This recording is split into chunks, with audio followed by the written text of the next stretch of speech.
All right, welcome to what show are we up to now? The Chronicle podcast. It's like 30 in the 30s, I think. 30 something, 35, 30 maybe. something, and the podcast is doing really well. Thanks to everybody out there that's been listening and contributing and telling us how wonderful they think the work is.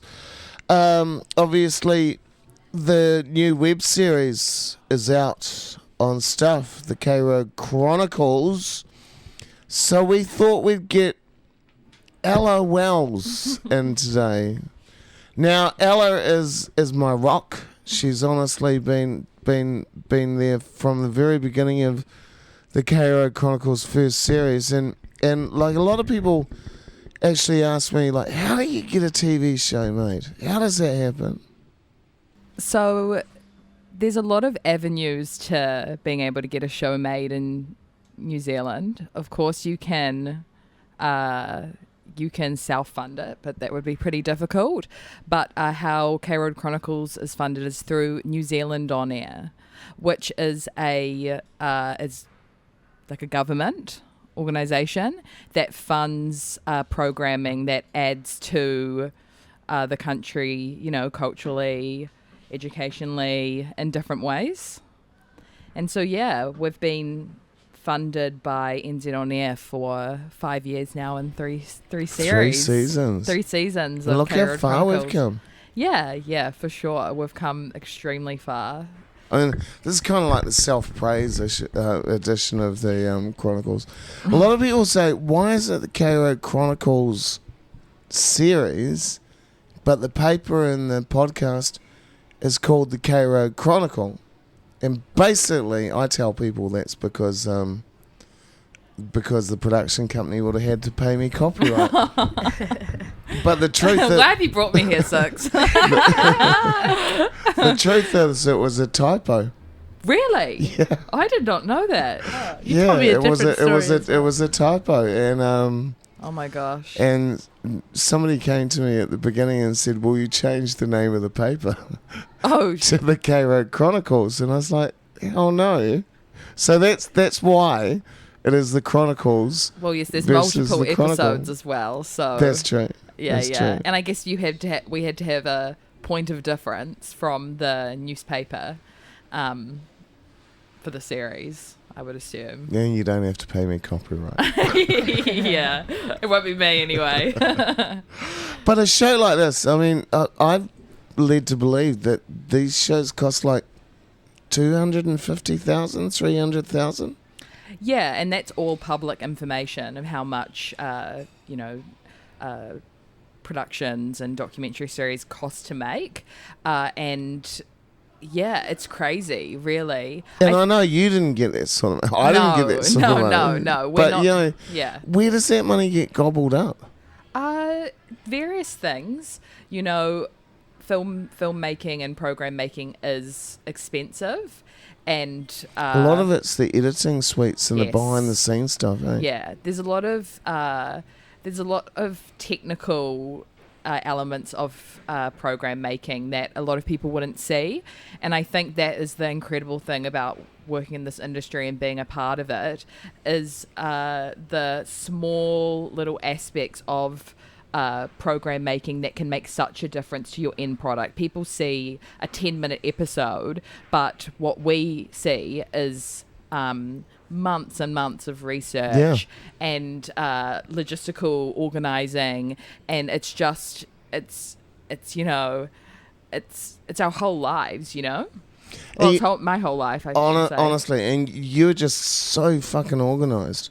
You know, you've got everything sorted. You know, a lot of the stuff, you know, I just turn up and walk and talk. It's the easiest gig in the world.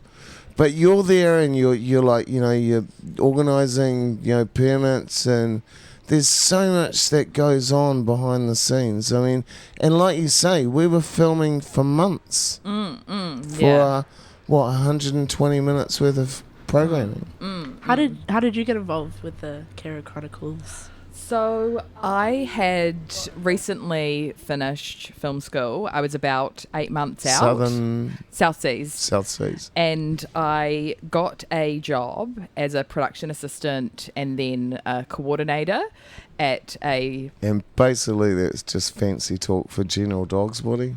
Yeah, it's you're a runner, and so you're getting coffees, picking people up from the airport, and those kind of things. Hospital. Admin, yeah, hospital, picking six up from the hospital, things like that. And our producer Brian Holland, he and others had this idea for this new series, Chronicles, and I just happened to really be in the right place at the right time to be offered the role of production manager on the first series. I hadn't done that before, and I was quite nervous about the step up. But I just had this opportunity that... And it's funny because we both knew... We both thought, you must know what you're doing. Yeah. So we were kind of like, baptism by fire. Yeah, so...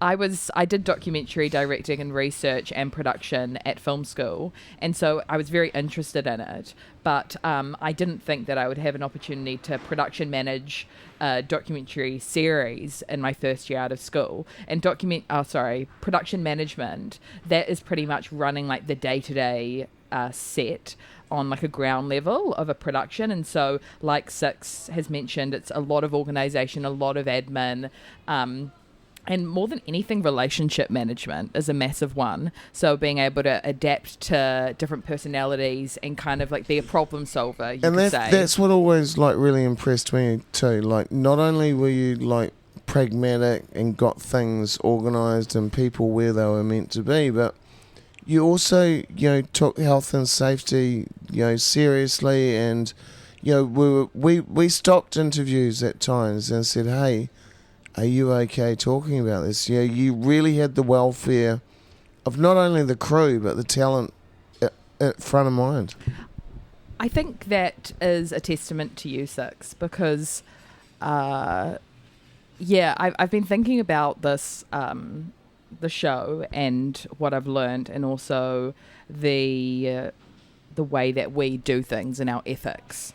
And I think that it's really important more than anything to cultivate trust between crew and talent. And so everyone that you come into contact with in program making, whether it's drama, doco, whether you're dealing with like heavy topics like homelessness and poverty, you have to honour whoever you're coming into contact with, and you have to have respect for them. Like, I'm behind the scenes for a reason, right? I wouldn't, the thought of being a part of a documentary is so scary, and we're getting people and we're talking to people about the most vulnerable moments in their lives, their most vulnerable experiences. And so you kind of have to stop yourself at times and be like, hey, are we doing right by these people? And like, what are our ethics and what do we stand for? And it really comes back to, I guess, like who we are as people.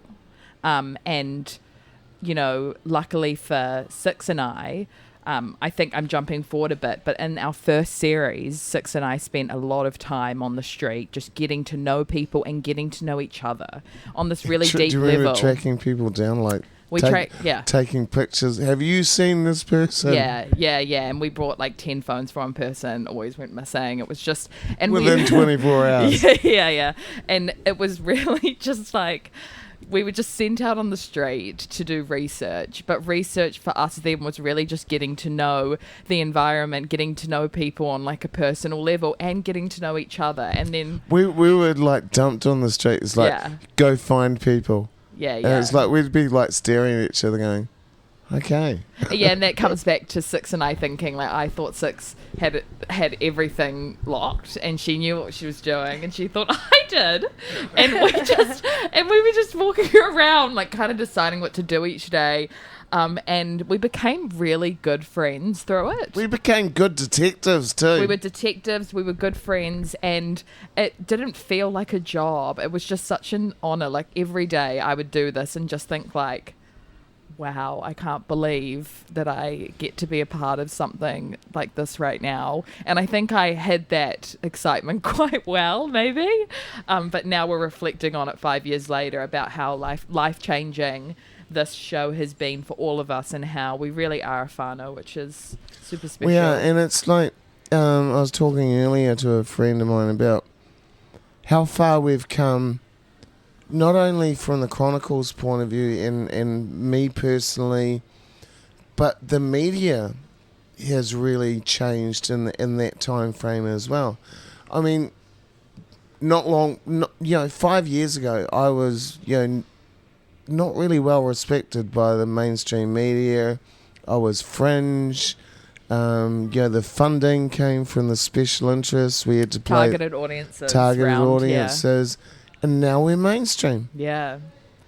Now I'm getting invited to talk at universities, and it seems weird that journalists now interview me, which is never really the point. I think when people focus on me, they're forgetting that it's a team. Well, it does feel weird right now that a journalist is interviewing me.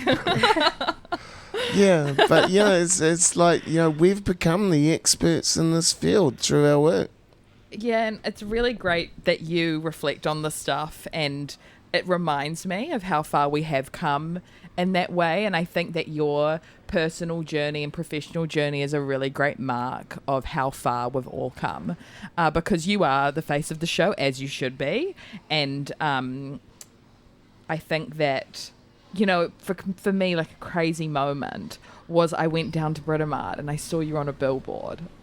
Yeah, I've seen them too. Like, I've seen them all the time. That was insane to me. Like when I saw that, I was like, wow. And there's been these moments where, I've had friends that I grew up with message me and be like, oh, I really love the K-Road Chronicles and things like that are just so fulfilling and rewarding, because when you are in a production, like we've said, it takes months to produce.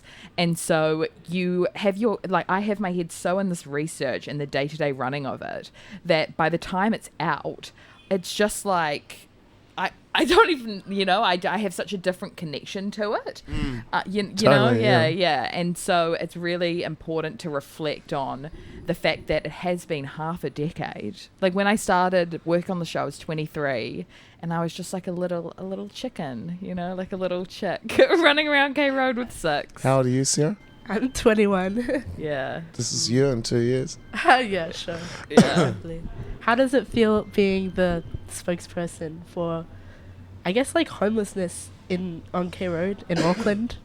Well, I don't like to. I don't like to think of myself as a spokesperson, because that's not my job. And if people focus on me, they're missing the point. The point is we give these people, the downtrodden, the disenfranchised, the underrepresented, we give them a voice. And what they do with that voice is up to them. And we don't go out there with an agenda to say, this is good or this is bad. And I'm really fortunate and humbled to be trusted to tell these stories. But it's also because, I have an amazing team behind me. And that includes you, Sarah, coming on board. You're fantastic. Ella, our director, Paul Ormland, our production team, Brian and Juanita, they give us this, like, honestly, it's been a real evolutionary progress, because, like Ella said, in season 1, we were raw. I'd never done this sort of thing. I'm a print journalist by trade. So to suddenly be presenting a film and presenting these stories, it's really, really special, and nobody else is doing it. But it's really a testament to the people stories that we tell. Tui's story, Joanne's story, Howie. Raymond's story, Howie's story. They're the real heroes. And I think what you've touched on is really important, is around trust. And so the idea of trust between us as a production team, trusting our intentions with each other, and being able to have conversations around ethics, around creative decisions, because there's a few levels to program making. You're trying to make an entertaining show that looks beautiful, but that also has like the substance of it and the heart at the forefront.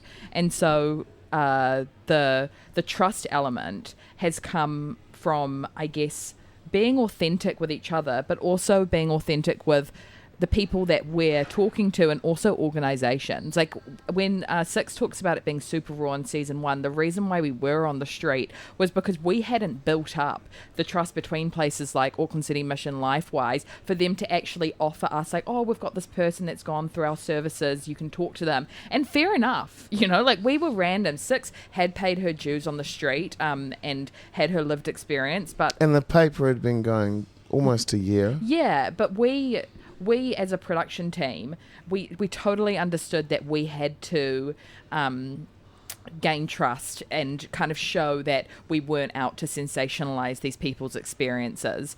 And luckily we did do that. And now we're in a place that is, I pinch myself that I get calls from organizations and people, and we're just having like corridors together and just touching base about how each other are doing. And it is like it's friendships, it's genuine friendships. It's not like us trying to get things out of them. They understand, I guess we all understand that platforming these stories is good for everyone, because it creates conversation around these important issues, and also it gives a voice to a community that is, for it's just so dehumanized. It's so marginalized. I mean, so often, and I've said this before, and it's but I think there's a lot of people out there that just gets too much. So it's easier to blame the homeless for homelessness,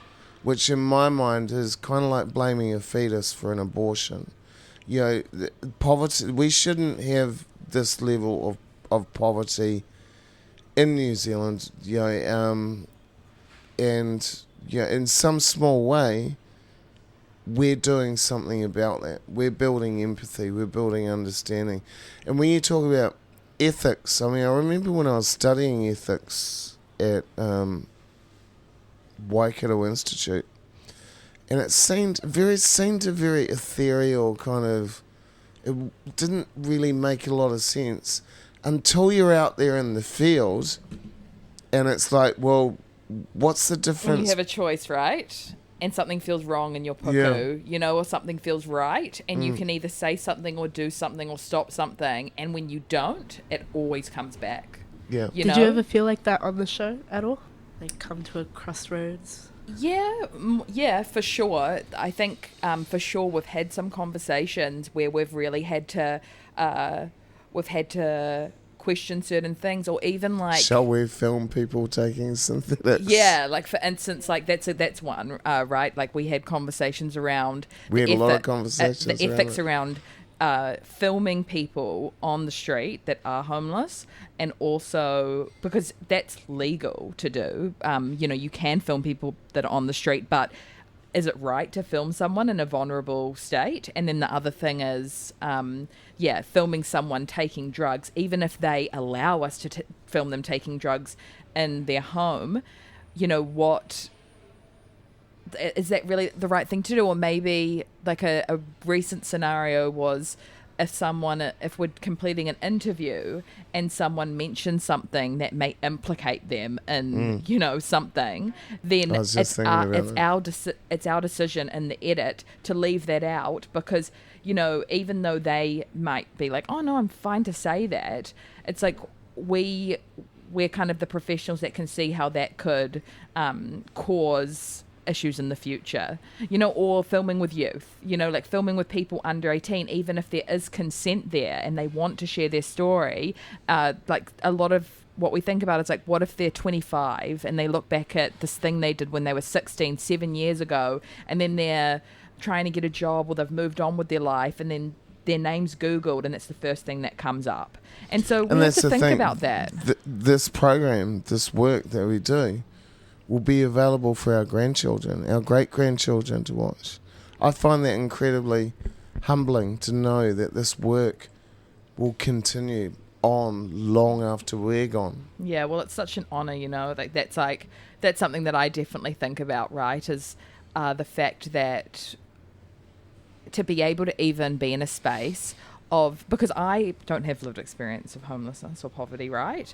And when I started the show, I had limited understanding of what it meant to be in poverty in New Zealand. I wanted to know more, but through the show, it's just been such an honor and privilege to hear so many stories and to connect with people and to create content that has actually impacted people's lives. Like, there's people that have gotten permanent housing through being on the show, and that's so fulfilling. How can you, it's crazy to me that we get to do this. I mean, I often think, what would have happened if it were a different production company?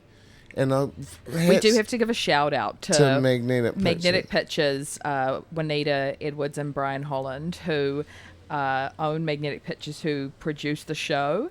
They as much as I talk about my ethics and our ethics and the opportunities I've gotten, it's all because of them. Really, like they trained me, they've mentored me from the start. Do you want to talk about Breaking Silence? Yeah. So we, Magnetic Pictures as a company, Brian and Juanita, they have over 20 years experience in the industry, and they formed Magnetic Pictures in 2019 after working together at another production company for a number of years. And everything that they have produced is meaningful.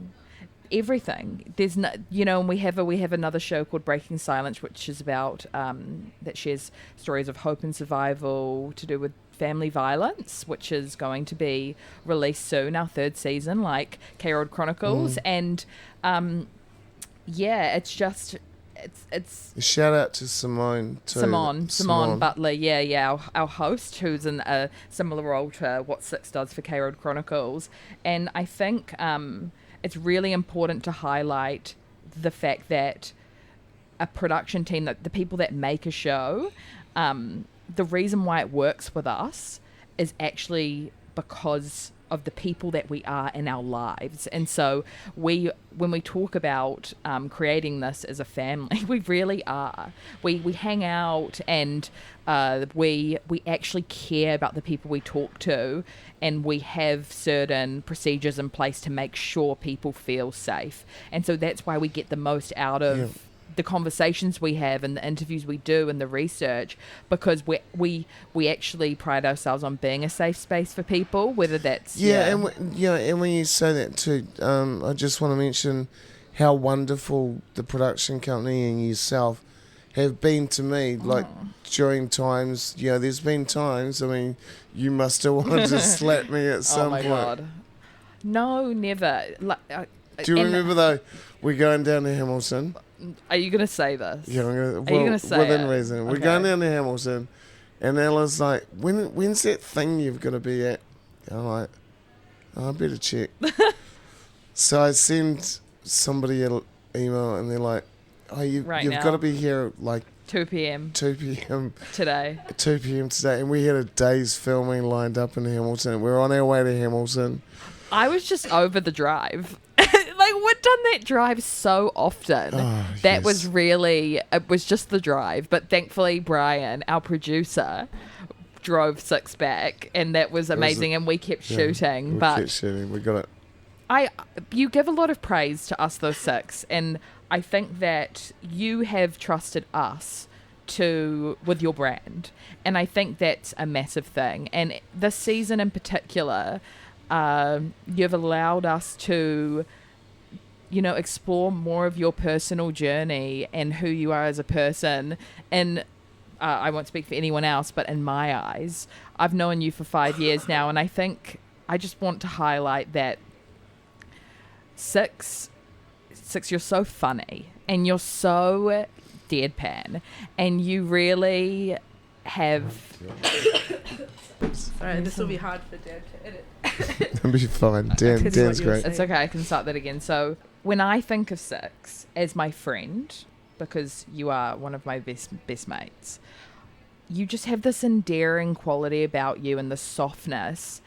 You really care about people, and you really want to do right by people, and like the intentions that you have, like there's just this special unique spark about you in the work that you do, and we were able to highlight that because you allowed us to show that. Something that I think not a lot of people see in you unless they really know you. No, it's okay. I feel like we should pause, and Do you you wanna actually go need and to get get a a drink of water. water? Yeah. We'll pause. All right. Back into it Yeah. after a coffin break. Ha ha ha. Hey, speaking of coffins, I've nearly finished my marriage celebrants license course. How is that speaking of coffin? It so is. I totally get What's that. marriage celebrant? Marriage, funeral, same thing. Funeral? Yeah, that's what you do. Can you do funerals? No, not yet. Not yet. Well, you can. I could potentially, but you don't actually need any specific qualifications to conduct a funeral. But so season 3, your directorial debut. Yes. How was that? It was cool. I didn't really think of it like that at the time. Neither did I. Yeah. So that's the amazing thing, right? Is so, It's like about halfway through the day, I'm like, oh, is Ella Ella's directing? director. Yeah. So pretty much a little bit of backstory. So Six and I, in season 1. Six and I were on the street every day, and we were like, "Oh, we're researching," And so there's these defined roles on productions, like production manager, logistics, researching, finding stories, directing, creatively, kind of controlling the show and what it looks like, cinematography. But then this is we've all just done a bit of everything on this show, and so yeah, in season 1, we kind of just out of necessity became researchers, and were able We're to. fucking good at that now, eh? Yeah, we are. And so then in season 2, I actually started doing the research, Six and I together, finding stories and shaping them, and talking to contributors and organizations. And then for season 3, I did a bit of that as well. And a few of the stories that I researched was one about Orange Sky and Howie, which I just love. And then Six came to me about the idea of going to Hamilton, which Kirikiriroa, where she grew up. And I thought that was a great idea, and then started looking into poverty and homelessness in Hamilton, and a little bit about Six's background and own journey. And then we went down there a few times and filmed. And I think the research side of it, and I kind of like, I guess how in depth we ended up going with that, it kind of ended up being a field directing role, especially because Six and I actually went to Six's mum's house and interviewed Six's mum, and I think it's a testament to our friendship. And I really love you because Six, I feel like you were a bit apprehensive about doing that, and I was apprehensive about doing that, and I was kind of like, you didn't know how it would fit. You were like, "Why are we doing this? I Yeah. don't get it." yeah, I didn't really appreciate how much it added to the, but now that I've seen the episodes, it's like, I mean, it's like, it's personal, And and it's like, I guess everyone else in the series, both 1, 2, have been so raw and so open, and it was kind of like I kind of had an obligation to share a little bit more about myself, because I'm actually quite a private person. I kind of have this public persona, and then I have this private life. The softness, that's what I'm talking about. You have a softness to you that I see as your friend, but that you hide, I think, through humor and through, your hard exterior. And you really allowed us to show that in this episode. And not only that, we capture you, you know, we've got footage of you over 5 years, and it's actually a testament Notice I was a lot slimmer. to Paul and Brian, because they were editing this together, and the final episode that goes more into your journey, and the way that they edited it, I went and viewed it in the edit suite, and when I first watched it, I cried so much. Honestly, I could not stop crying.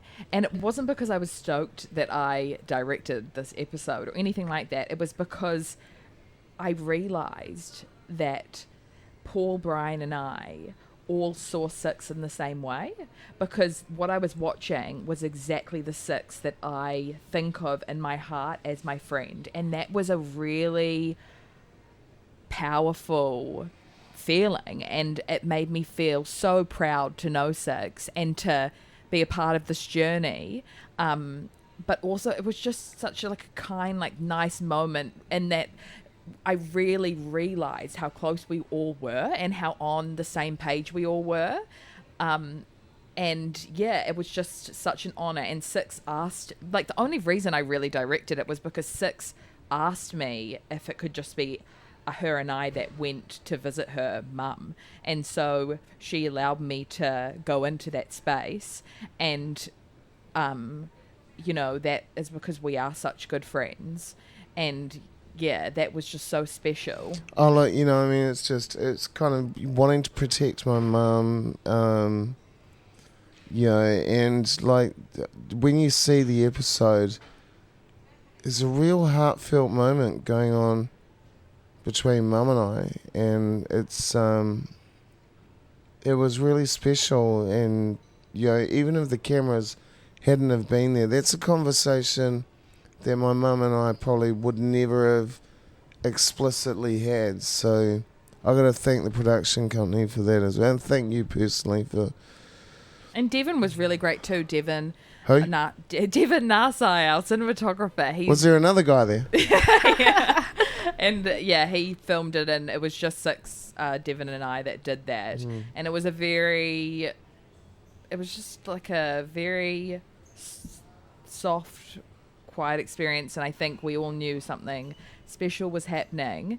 And yeah, just what an honor, I think. And just looking back at it, I guess it was one of those moments where I thought, wow, 5 years. Yeah. 5 years. And really, Six and I, we became fast friends. I think it must have been me picking you up from the hospital that time. I don't even remember that context, what that was, but I think that we've had these moments over the years where we've just looked out for each other, and it's not just me to you. I remember I was going through a breakup when we were in the first season. I wasn't going to say this, but Six was just my mate, and just helping me through it. I'd be in the car, pick her up, and then she'd be like, "How are you today?" I'm like, "Oh, fuck," you know. And we just all became super tight. And yeah, I just. But we knew, personally, that we had shit going on in our personal lives. Yeah. But we could talk about that on the way onto set. But yeah. You know, once we got onto set, you know, we put that behind us. You know, that was our little kind of. Yeah, it was thing. Our time. Yeah, and I think that's a thing as well. Is a lot of people, because it's heavy work, right? And we talk about how we protect ourselves, how Six has her own coping mechanisms to deal with the stories we hear, and we all do. Drugs and alcohol. Mine's going for walks at the moment. And, healthy. Yeah, and I think that's another thing about my personal philosophy about respecting talent in the spaces we go into, is we have our own personal lives and things that go on that make us be able to be empathetic and connect with these people. But when we're in a space and someone's sharing their story, it's our time to be quiet and just listen and really hear.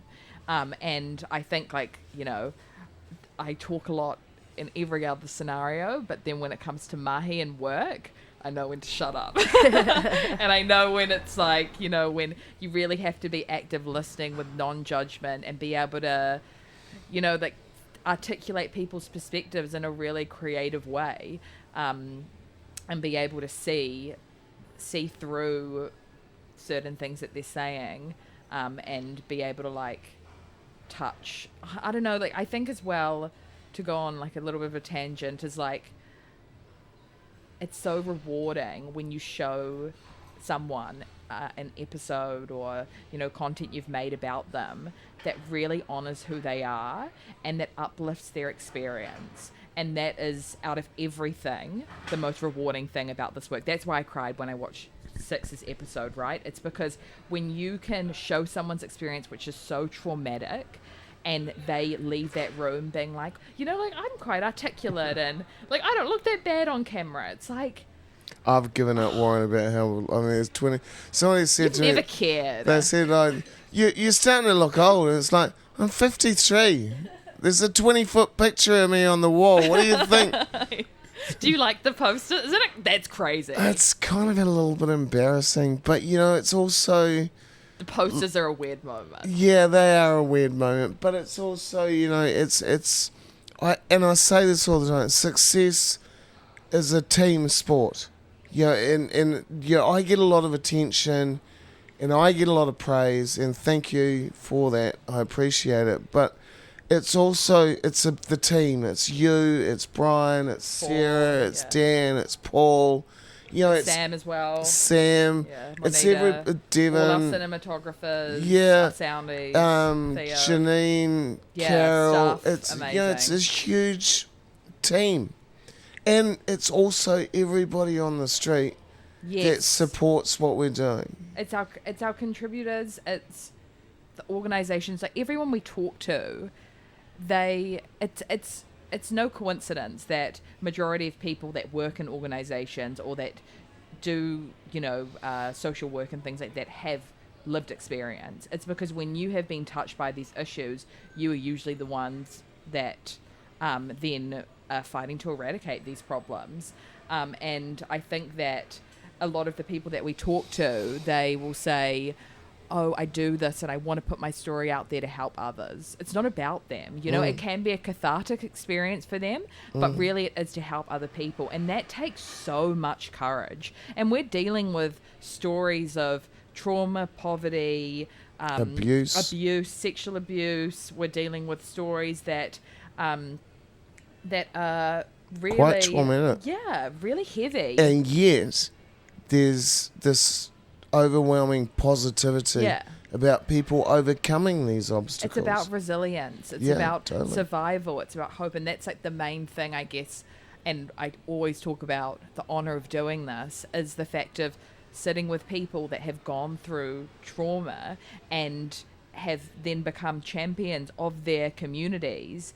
How can that not affect my worldview and how I walk in the world and what my purpose is?